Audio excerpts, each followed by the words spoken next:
Thierry Guin, je suis salarié de l'APAD depuis une bonne dizaine d'années. Maintenant, j'arrive de Vendée, je suis arrivé hier soir, et depuis voilà, 3-4 ans, je suis coordinateur technique de l'APAD nationale. Et donc, voilà, ça fait quelques années que j'accompagne des agriculteurs. Quand je dis quelques années, on a commencé ce qu'on appelait à l'époque le semi-direct. C'était dans les débuts des années 2000. Moi, j'ai commencé à m'y intéresser 2002-2003. Voilà, donc ça fait une bonne vingtaine d'années. Et en fait, on n'avait pas compris que l'agriculture de conservation des sols était un système. Donc, les seules choses qu'on faisait avec les agriculteurs, c'est on semait en direct, mais on restait toujours voilà, le système conventionnel. Et alors des fois ça fonctionnait, des fois ça ne fonctionnait pas, les résultats étaient très aléatoires. Et c'est petit à petit qu'on a compris que voilà, l'agriculture de conservation des sols était un système à part entière.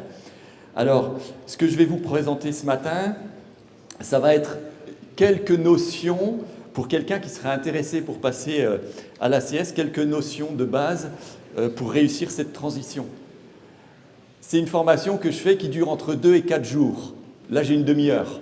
Donc, ça va être très frustrant pour vous parce que je ne pourrai pas aller au bout des choses. Mais voilà, ça vous donnera quand même quelques idées et puis on pourra de toute façon échanger après. Alors, ce qui vraiment change dans l'état d'esprit de l'agriculteur, ce qu'il faut vraiment faire évoluer, c'est que dans le système conventionnel, la plante qu'on ne veut pas est toujours considérée comme une intruse. Donc on passe des outils, on passe de la chimie, etc. On veut absolument que tous les sols soient nickel. Et en fait, on doit changer de paradigme en se disant quelle est la plante qui va me servir. Donc on parle de plantes de service, on parle toujours des couverts végétaux, des mélanges, etc. Mais c'est vraiment, on a l'impression que ce n'est pas grand-chose, mais c'est un bouleversement. On a passé toute sa vie à détruire des plantes et là, il faut les utiliser. Et quand je dis utiliser, ça fait ce genre d'image. Alors, elle n'est pas truquée. Hein. C'est un couvert d'été. Hein, sur les deux photos, ce sont des couverts d'été. Donc, c'est des semis. Alors, c'est des photos de Vendée, mais je pense qu'on pourrait les faire ici aussi. Hein. Sauf que la moisson était peut-être un petit peu plus précoce. Donc, c'est des couverts qui ont été implantés dans les 24 heures derrière du blé, sans irrigation, avec un petit peu de fertilisation quand même. Et puis, vous voyez ce que ça peut donner, en gros, 1 mois et demi, 2 mois après, quoi. D'accord ? Donc, les vaches sont petites, mais quand même, le couvert faisait 2 mètres de haut.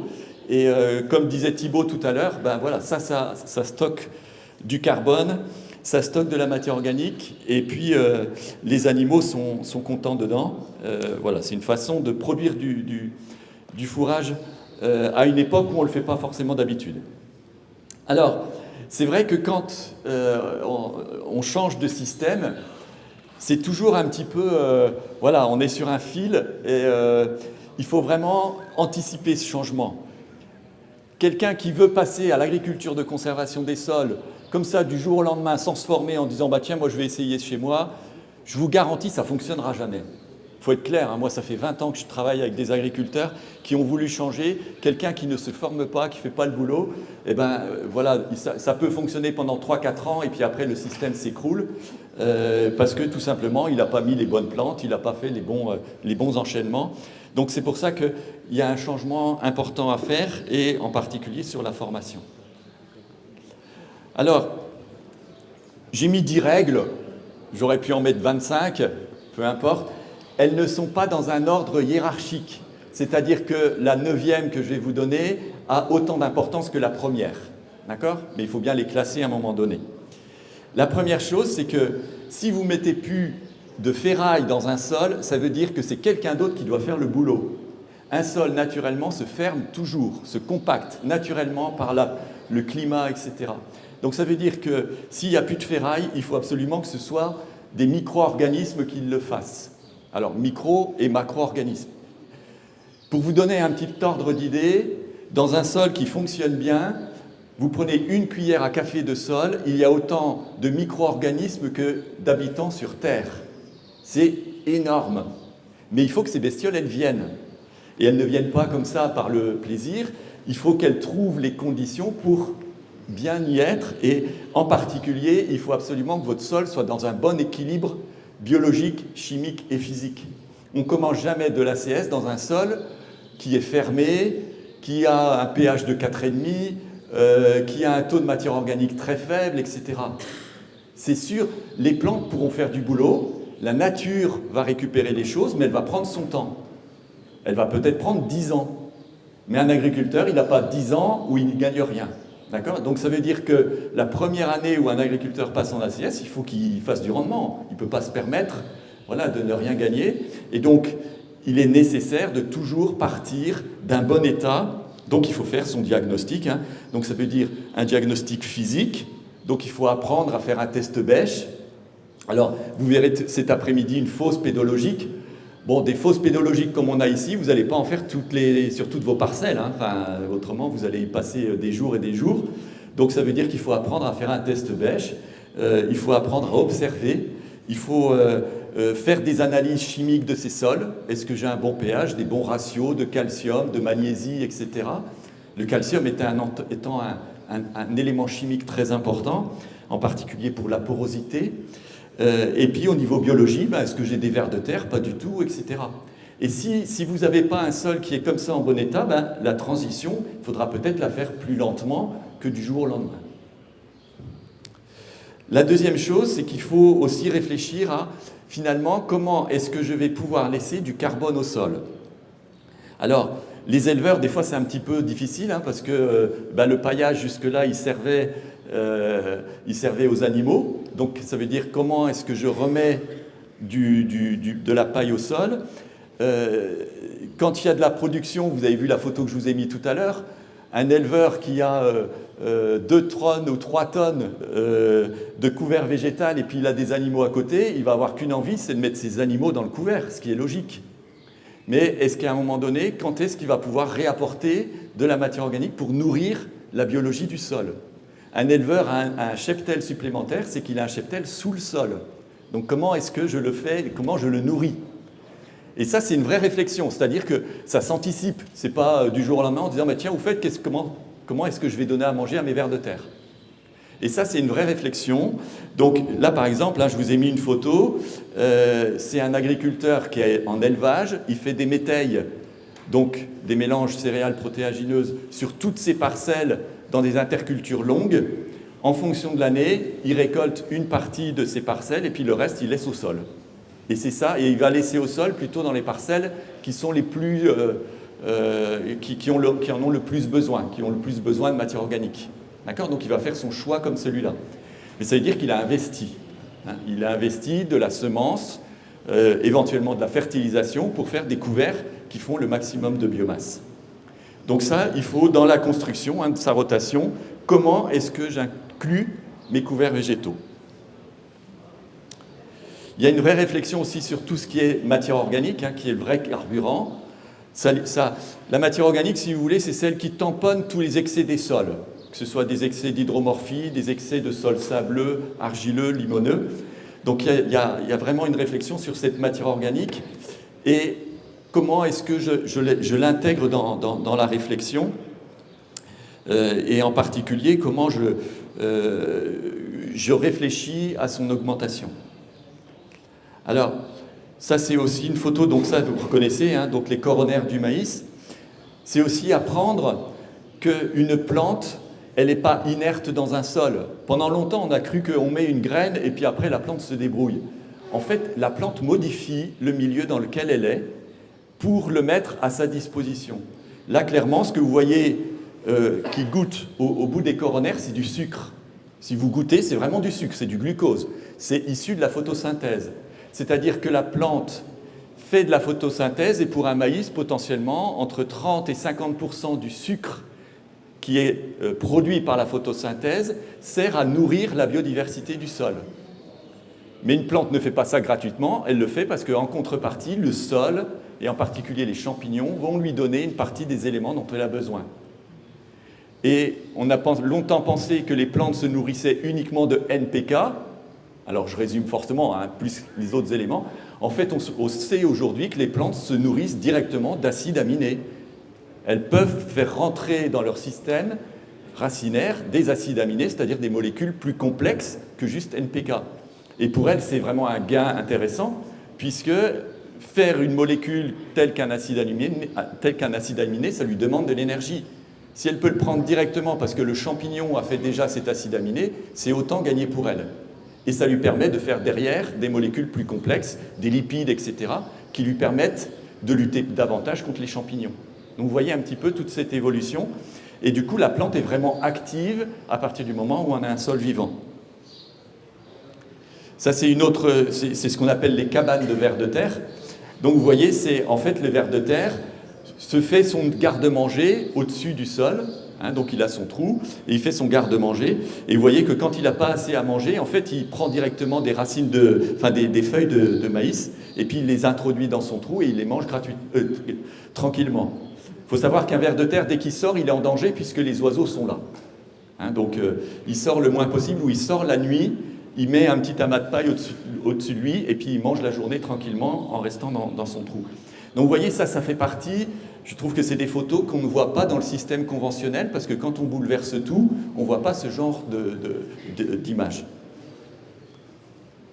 Alors, troisième point, c'est que on dit souvent, pas toujours, mais on dit souvent que les agriculteurs qui sont en ACS sont un peu extrémistes. C'est-à-dire que, voilà, ils sont focus, aucun travail du sol, etc. Vous verrez, les agriculteurs de la pâte vous en parleront beaucoup. C'est pas qu'on est extrémiste, c'est que toute la vie biologique se trouve, enfin pas toute, mais la grosse majorité, dans les 5 premiers centimètres du sol. Donc ça veut dire que si vous passez un outil dans ces 5 premiers centimètres du sol, vous bouleversez tout le monde. Et en particulier tous les réseaux de champignons, toutes les araignées, une bonne partie des carabes, etc. Donc ça veut dire que le moindre travail du sol, surtout s'il pleut dans la foulée et que vous êtes dans un sol par exemple limoneux, eh bien, le sol va se fermer. Alors ça ne se voit pas forcément, mais si le sol se ferme, ça veut dire que les échanges gazeux sont moins importants. Et n'oubliez pas que toute la vie biologique des sols, celle qui est la plus intéressante, et comme nous, elle respire. Donc si vous n'avez plus d'oxygène qui rentre dans votre sol, ça ne s'entend pas parce que personne ne crie, mais c'est une vraie hécatombe en dessous. C'est pour ça que le moindre travail du sol dans des sols fragiles peut impacter toute la vie qui est en dessous. Donc vous avez passé 4-5 ans à la faire augmenter, vous faites un petit gratouillage parce que voilà, vous trouvez que c'est important de faire un petit gratouillage, il pleut dans la foulée, votre sol se ferme, en dessous c'est une hécatombe. D'accord ? Alors ça va reprendre plus vite parce que les micro-organismes ont cette capacité de résilience, mais n'empêche que vous perdez de l'énergie, vous perdez du temps, et il n'y a pas forcément d'intérêt. C'est toujours se poser la question, est-ce que j'ai un intérêt à travailler mon sol ? Alors effectivement, derrière, ça veut dire qu'il faut un semoir qui va bien, et les semoirs, vous avez quelques expos là-haut, quelques exemples. Aujourd'hui, vous avez des semoirs à tous les prix. Le quatrième point, qui pour moi est sûrement le plus important, c'est les couverts végétaux. On vous en parle à longueur de temps, etc. Un couvert végétal, ça se raisonne. C'est-à-dire, c'est vous qui devez choisir quelle est la plante que vous allez semer. C'est pas le vendeur qui doit vous dire, écoute, j'ai telle plante à disposition, elle te coûtera pas très cher, et puis voilà ce que tu dois mettre. C'est l'agriculteur qui doit dire, en fonction de son sol, en fonction de sa rotation, en fonction de ce qu'il a envie de faire évoluer, est-ce qu'il y a des animaux, pas d'animaux, etc. C'est lui qui doit choisir l'espèce qu'il va mettre, et il faudrait aller jusqu'à la variété. Je vais vous donner un exemple. On a des agriculteurs qui mettent de la moutarde, c'est ce qui coûte le moins cher, la moutarde blanche. Le seul souci, c'est que vous avez de la moutarde blanche qui peut fleurir 3 semaines, 1 mois après le semis, et puis vous avez de la moutarde blanche qui va mettre 3 mois à fleurir. Et il ne faut jamais laisser une plante de couvert végétal fleurir et aller à graines, parce que le couvert végétal d'aujourd'hui, c'est l'adventice de demain. D'accord ? Donc on ne laisse jamais grainer. Ça fait joli sur les photos, d'accord ? Parce que ça fait des fleurs, donc on peut les laisser un petit peu, mais on ne laisse jamais fleurir, on ne laisse jamais fructifier, parce qu'il y a des plantes qui peuvent vraiment vous embêter. Laissez du sarrasin faire des graines, vous allez le regretter pendant 10 ans. Surtout si vous faites du tournesol derrière, etc. Vous laissez de la moutarde grainer, vous faites du colza dans la rotation, vous allez le regretter aussi, etc. Donc, par principe, on ne laisse jamais grainer un couvert végétal, mais tout ça, ça se raisonne. Et on a vraiment du travail à faire sur ces couverts végétaux. Alors c'est vraiment quelque chose qu'on travaille encore aujourd'hui avec les semenciers, parce que les semenciers ont fait des couverts végétaux comme des cultures. Ce n'est pas considéré comme un couvert. Donc au niveau des caractéristiques, elles ne sont pas tout à fait identiques. Alors voilà, après c'est les rôles des couverts végétaux, hein, il y en a beaucoup. Là je vous en ai mis quelques exemples, mais chacun va trouver après quel est l'intérêt du couvert végétal qui correspond vraiment à son système. Moi je connais des agriculteurs qui sont aussi apiculteurs, hein, ils ont des ruches où ils font venir des ruches. Ben, ce qui va les intéresser, c'est d'avoir des plantes qui fleurissent, voilà, du tournesol, etc., pour nourrir les abeilles. Puis il y en a d'autres, ils ont d'autres intérêts, ils ont des vaches à nourrir, ben ils vont préférer d'autres types de plantes, etc. Donc ça ne se fait pas au hasard. Il ne faut pas acheter les mélanges tout faits parce que dedans vous avez sûrement des plantes qui ne vous intéressent pas. C'est vous prenez 3-4 plantes qui vous semblent les plus importantes dans votre système et puis vous travaillez avec. Parce que ça coûte quand même de l'argent, hein. Ça coûte 40, 50, 60 euros de semences. Il faut vraiment que ça vaille la peine, c'est-à-dire que ce soit un investissement que vous rentabilisez très rapidement derrière. Alors, ça c'est pour vous montrer aussi en été, hein. Quand vous vous baladez en été, les moissons sont de plus en plus précoces, on le voit même ici. Ça veut dire que la moisson qui a lieu au 15-20 juillet, eh ben, c'est dommage de laisser le sol nu du 20 juillet jusqu'au semis du mois de octobre de l'année suivante. On a 2 mois, là, 2-3 mois, où c'est là qu'on a le plus de soleil, le plus de chaleur, et c'est là où on voit des terrains qui sont nus. C'est quand même dommage. C'est là qu'on a le plus potentiellement de photosynthèse à disposition. Et du coup, vous voyez bien hein, cette courbe-là qui n'est pas optimisée, c'est-à-dire que c'est dommage de ne pas avoir des plantes qui valoriseront cette énergie solaire. On met des panneaux solaires sur les toits, il faudrait mettre des panneaux solaires qui sont des plantes dans les champs. Alors, je vous ai dit tout à l'heure, hein, votre sol doit évoluer, c'est-à-dire qu'il faut que les micro-organismes fassent le boulot à la place de l'outil, de la ferraille. Ça ne se fait pas du jour au lendemain, c'est-à-dire que la transition, le temps que les bestioles arrivent, etc., que votre sol ait suffisamment de porosité, ça demande, en fonction des sols, entre 3 et 6 ans. 3 ans, c'est des sols sableux, d'accord ? Avec une structure assez grossière. En fait, parce que qu'est-ce qui change? C'est qu'il faut vraiment qu'il y ait beaucoup d'oxygène qui puisse rentrer, le maximum d'oxygène, et il ne faut pas qu'il y ait trop d'excès d'eau. Parce que l'excès d'eau, voilà, les micro-organismes du sol, ils ne sont pas aquatiques. D'accord? Vous pouvez mettre un ver de terre dans de l'eau, il va supporter un petit peu, mais il ne va pas rester pendant 3-4 jours dans l'eau en vivant correctement. Et du coup, il faut que le sol s'habitue, il faut qu'il se construise, il faut que les agrégats soient de plus en plus solides, etc. Et donc, ça demande entre 3 et 6 ans. Le risque, c'est que quand vous semez des plantes dans du sec, le sol, quand il est sec, ça devient du béton. D'accord? C'est dur comme la table. Tant qu'il n'y a pas de porosité biologique. Le jour où il y a de la porosité biologique, ça devient bon. Et du coup, ça veut dire que si votre sol est en transition vers l'ACS, c'est-à-dire en évolution positive, si vous semez une culture de printemps, potentiellement, on arrive sur du sec, on n'a qu'à voir cette année, et votre sol est trop dur et le système racinaire n'arrivera pas à descendre. Et du coup, vous aurez un enracinement superficiel. Si vous n'avez pas d'irrigation, vous n'arriverez pas à faire les rendements que vous espérez. C'est pour ça qu'on commence l'ACS plutôt avec des plantes d'automne, parce qu'en automne, il fait toujours suffisamment humide pour que les plantes s'enracinent, et ce sont des plantes qui ont le temps. Vous prenez du colza, il a 10 mois pour faire son rendement, donc il a le temps. Ce n'est pas parce qu'il y a un stress à un moment donné que vous allez être pénalisé. Le blé, c'est un peu pareil. L'escourgeon, c'est un peu pareil. Par contre, vous prenez du maïs, il a 3 mois. Donc le moindre stress, ça va l'impacter. Du tournesol, pareil. Donc c'est pour ça qu'on commence plutôt par des plantes semées à l'automne. Donc ça veut dire qu'on raisonne sa transition en disant comment est-ce que je peux m'organiser pour faire plutôt des plantes d'automne pendant 3 à 4 ans. Et ça se raisonne. La sixième chose, je viens de vous en parler, c'est la vigilance sur les cultures de printemps si vous n'avez pas d'irrigation. Quand on a de l'irrigation, ça va, mais quand on n'en a pas, et puis l'irrigation coûte de plus en plus cher, donc il faut vraiment la valoriser au maximum. Et donc là, ça peut éventuellement, donc là vous avez une photo d'un strip-till. Donc le strip-till peut être un des outils, un des rares outils, en plus du semoir, qui peut aider dans les implantations des cultures de printemps. Attention, ça n'est qu'un outil. J'ai vu des gens qui s'équipaient avec un strip-till, ils le passaient au mauvais moment, c'est-à-dire un sol qui n'est pas ressuyé, et bien ça vous fait un pot de fleurs. Parce que ça lisse à droite, ça lisse à gauche et ça lisse en bas.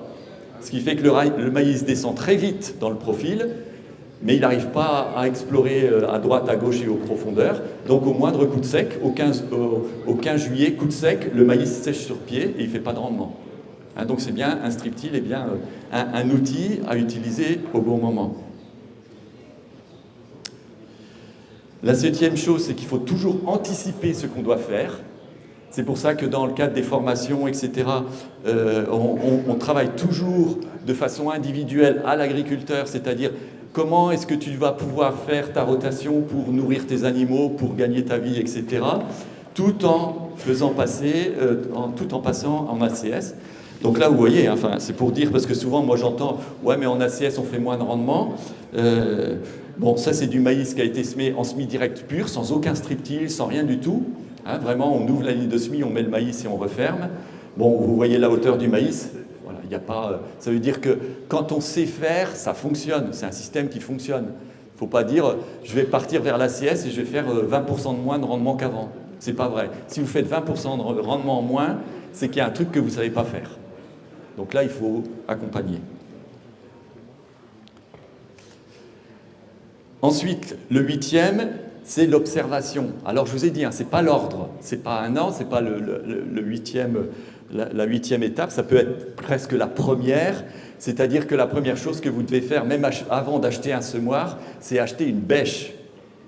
Vous devez toujours, un agriculteur qui est en ACS doit toujours se promener avec sa bêche dans le C15 ou dans son pick-up.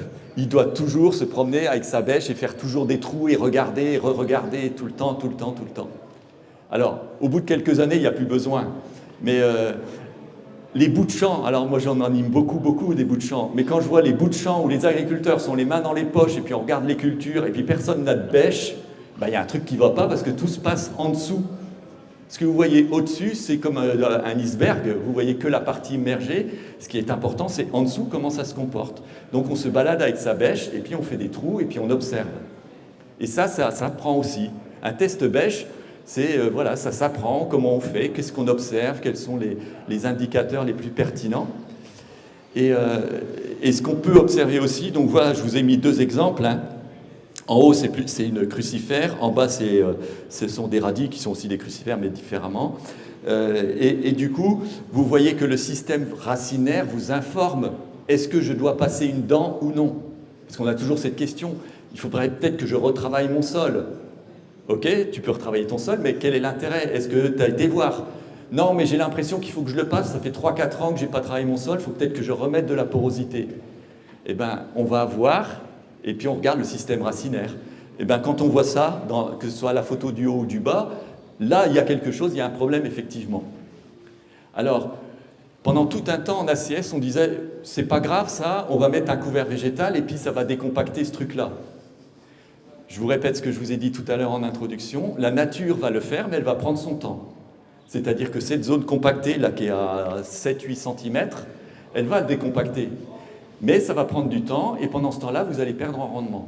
Donc, il y a des situations où il vaut mieux remettre un petit peu d'oxygénation, parce qu'autrement, vous allez potentiellement les cultures être en danger. Mais ça se raisonne. Ce n'est pas parce que vous avez envie de le faire. D'accord ? Donc il faut ouvrir, et c'est pareil, une dent, on la passe dans des conditions très spécifiques. Ça ne se passe pas quand on a envie de le faire. Ce n'est pas le matin, tiens, j'ai envie d'aller passer une dent, puis je vais voir ce que ça donne. Donc c'est pour ça que c'est vraiment un acte réfléchi et exigeant. La neuvième point important, c'est quelque chose qu'on n'a pas l'habitude, en plus parce qu'on ne les voit pas, c'est tout ce qui est l'intérêt des champignons, et en particulier des mycorhizes. Les mycorhizes, ce sont donc des champignons qui sont en symbiose avec les plantes Et comment est-ce qu'on intègre ces champignons dans la réflexion? C'est difficile parce qu'on ne les voit pas, et en plus, il n'y a pas grand monde aujourd'hui, enfin ça se développe, mais il n'y avait pas grand monde qui s'y intéressait. Et en plus, on vend aux agriculteurs beaucoup de champignons. On leur dit, bah tiens, prends ça. Donc on épand des mycorhizes dans les champs, ça coûte beaucoup d'argent, et on ne sait pas si ce sont les champignons qui sont adaptés au type de sol de chez vous. D'accord? Donc il vaut mieux laisser faire la nature, donc réfléchir dans la rotation, quelles sont les plantes qui favorisent des mycorhizes, et comment je les intègre dans la rotation. Pour vous donner un exemple, les brassicacées, donc tout ce qui est crucifères, les colzas, les moutardes, etc., ne font pas de mycorhizes. Et bien, quand on va mettre ça en couvert végétal, on va essayer de les mettre en mélange, on ne va pas les mettre purs. D'accord ? Par contre, on va pouvoir apporter du broyat de déchets verts, on va pouvoir apporter des légumineuses, etc., qui, elles, par contre, sont très favorables aux mycorhizes. Et là, vous n'avez pas besoin d'en acheter à l'extérieur. Ils vont venir naturellement, parce qu'il y a des spores de champignons qui se baladent tout le temps dans l'air, et si elles tombent sur un sol et qu'il y a les conditions favorables, elles vont se développer à cet endroit-là. D'accord ? Donc il y a une vraie réflexion à avoir là-dessus aussi, et ça se fait tout à fait naturellement. Et puis, dernière chose sur cette transition, c'est les éleveurs qui ont des prairies temporaires. Eh bien, les prairies temporaires, si vous la laissez en place pendant 3 à 5 ans, eh bien, elle a fait tout le boulot de la transition. C'est-à-dire, vous partez derrière une prairie, votre phase de transition est faite. La seule chose, c'est qu'il ne faut pas passer de la prairie à culture en labourant la prairie. Parce que si vous labourez la prairie, vous avez tout perdu. Donc ça veut dire qu'on sème en direct dans la prairie. Alors, pareil, ça ne se fait pas comme ça du jour au lendemain. Tiens, qu'est-ce que je vais faire derrière ma prairie? Ça se raisonne, ça s'anticipe. Et alors là, je crois que je vous ai mis un exemple. Hein. Voilà, la destruction de la prairie, elle a lieu plutôt en automne, parce que en automne, la prairie se calme. On n'arrête jamais une prairie au printemps. Alors si, vous pouvez l'arrêter au printemps, mais alors là, il va falloir mettre des doses d'herbicides beaucoup plus importantes, parce que la qu'une envie, c'est de partir. D'accord ? De faire beaucoup de biomasse. Donc voilà, tout ça, ça s'apprend, on anticipe, on détruit la prairie à l'automne. Dans la foulée, on sème un couvert végétal à base de légumineuses à 100%, parce qu'on a les graminées qui sont là. Donc on rajoute des légumineuses, et puis après on passe sur un maïs l'année suivante, etc. D'accord ? Mais là, pour des éleveurs, les éleveurs te disent toujours « Ouais, c'est plus facile de faire de la CS en céréales ». Et les céréaliers disent toujours c'est plus facile de faire de la CS en élevage. Mais chaque système a ses propres avantages, ses propres inconvénients. La seule chose, c'est qu'il faut les travailler.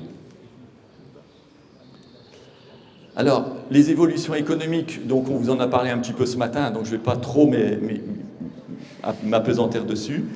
Ce qui est sûr, c'est qu'il faut prévoir, parce que c'est indispensable si on veut faire de la CS, il y a un moment donné, il faut prévoir d'investir dans un semoir. On ne peut pas faire de la CS en bidouillant, quoi. Alors on peut bidouiller quelques années, mais ça ne fonctionne pas sur le long terme. On n'arrive pas à implanter correctement. Du coup, on n'a pas des cultures qui vont bien. Donc, ça veut dire qu'il faut essayer de trouver un semoir soit d'occasion, soit en CUMA. Je sais qu'il y a des CUMA, il y a beaucoup de CUMA qui investissent dans des semoirs de semis directs. La majorité des agriculteurs, c'est uniquement pour semer leurs couverts en direct. Ça évite les travails du sol, etc. Le travail du sol, et du coup, celui qui a envie de se lancer en ACS, il bénéficie comme ça du semoir qui sert pour les autres pour uniquement les couverts, et lui, il s'en sert pour les cultures en particulier. Il y a des systèmes de copropriété, il y a des systèmes, des facilités aussi d'autoconstruction, etc. Donc, je vous invite cet après-midi, vous aurez des agriculteurs qui sont là, qui pourront vous expliquer comment eux ont fait.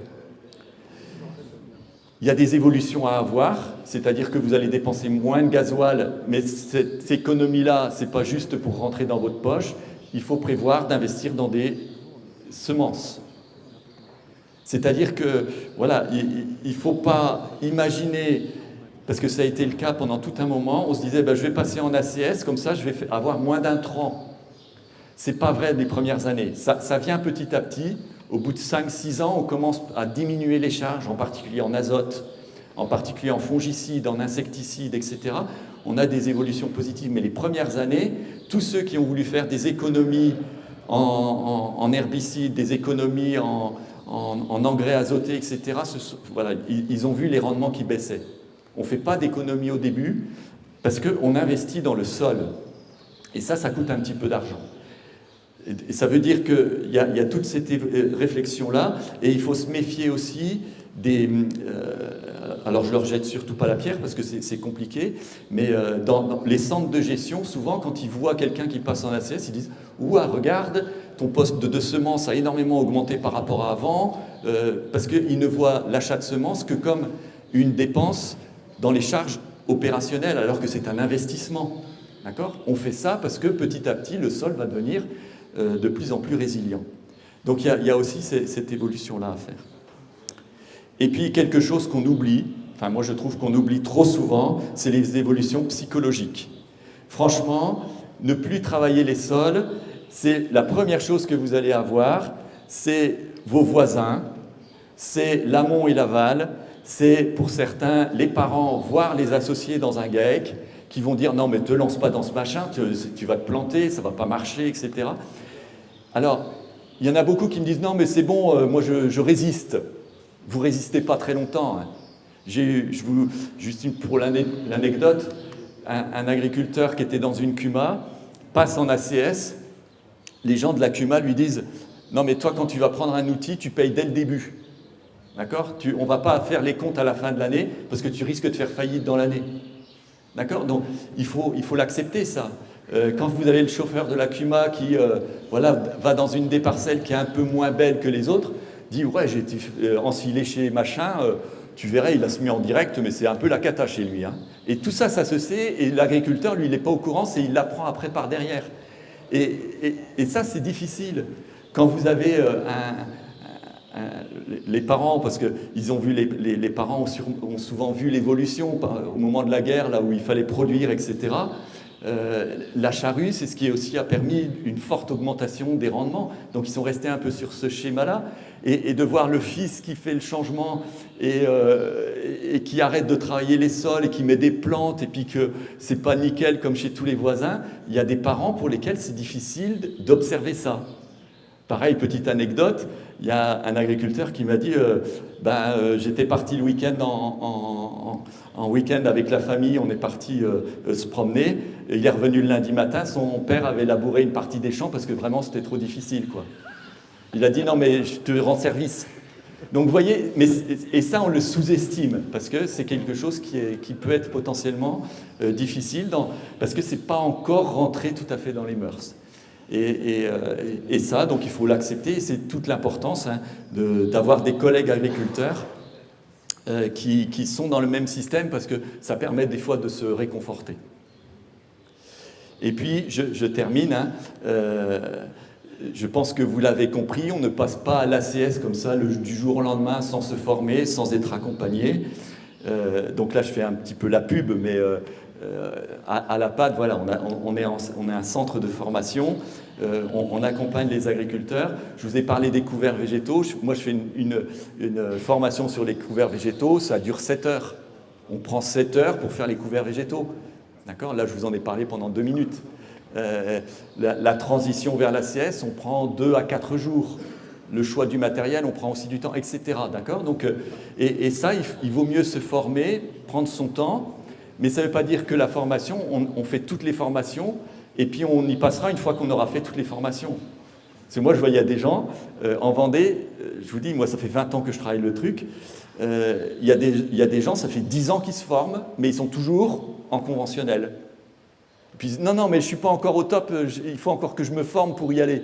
Non, à un moment donné, il faut il faut y aller quand même, et puis, parce que c'est en faisant qu'on apprend, qu'on observe, etc., et puis qu'on voit comment son sol se comporte. Donc voilà, moi, s'il y avait une chose que vous devez retenir, c'est celle-là, c'est-à-dire que l'ACS, c'est un système qui est super intéressant, qui est passionnant. Moi, je vois énormément d'agriculteurs qui me disent « J'ai redécouvert le goût de l'agriculture grâce à l'ACS parce que je vois mon sol qui évolue, je redeviens agronome. » Et c'est ça le boulot de l'agriculteur, c'est d'être agronome. Et ça leur fait plaisir. Mais on n'y passe pas comme ça sur un coup de tête. Il faut vraiment faire cette transition tranquillement. Voilà, je vous laisse la parole si vous avez quelques questions.